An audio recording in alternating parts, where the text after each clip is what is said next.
Kabanata 21. Iba't ibang anyo ng Maynila. Masaya at makulay ang Teatro de Variedades. Ito ay naliliwanagan ng mabuti at napapalamutian ng mga bulaklak at halaman. Sa wakas, ang operetang Le Cloche de Corneville ni Mr. Joy na ilang araw ding laman ng mga pahayagan ay itatanghal na sa gabing iyon. Mahaba-haba ang pila ng mga taong nagsisipag-intay na makapasok sa takilya. Halo-halo rin ang emosyon ng bawat taong gustong makapanood ng opereta.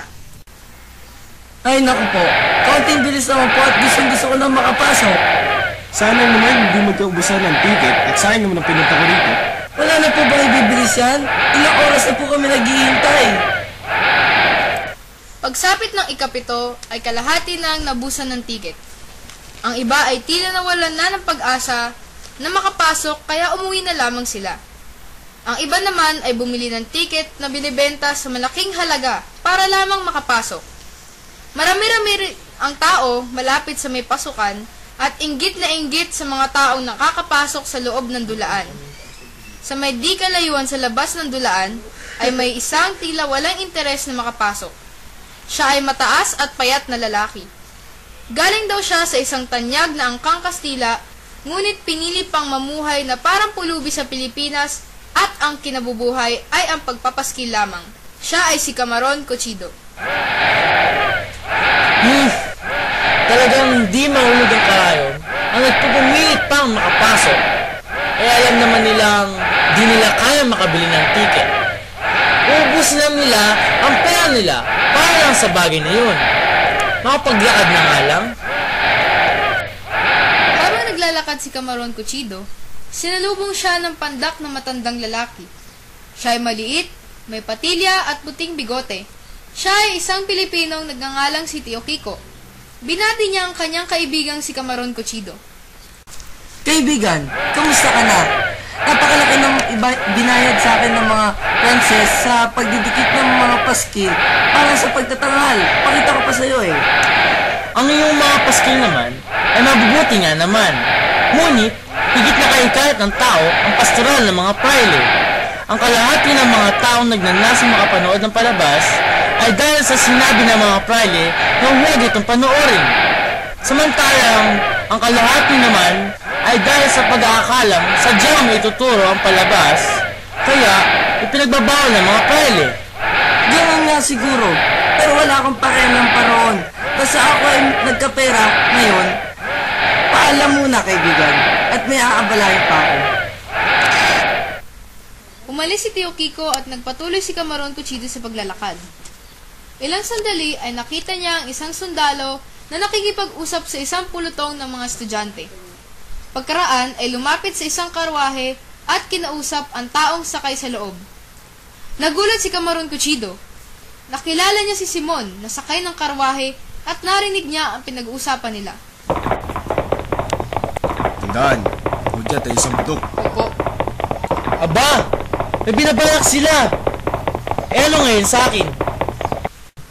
Nagkibit balikat na lamang siya at sabay patuloy ulit sa paglalakad.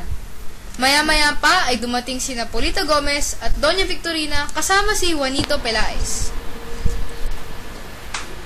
Sa wakas, at nakarating na rin tayo. Halika na't baka maubusan tayo ng upuan.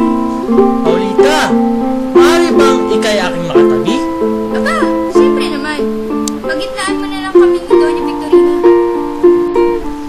Dumating ang pangkat ni Macaraig, Pekson, Sandoval at Isagani. Dumating din si Padre Rene na kahit siya ay nagkukunwari, ay nakilala din siya ni Tadeo. Mga kaibigan, hindi ba't si Padre Rene ang nag-iisang may ganoong ilong? Aba, siyempre. Siya ay nag-iisa. Hindi ba't kasama siya sa mga hindi isang ayon sa palabas? Bakit siya nandito? Kaya siguro manonood yan ay para magbigay ng kanyang opinion. O ewan ko na lang kung ano pang aabalahin niya rito. Siya nga pala, Tadeo. May ticket ka na ba? Sobra kasi ang ticket na nabili ko. Dahil umayaw si Basilio manood. At mag-aaral na lamang daw siya. Gusto mo bang sa'yo na lang? Nako, wala pa. Tamang-tama, akin na lamang yan. O sige, tara na't pumasok na tayo.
Tadeo.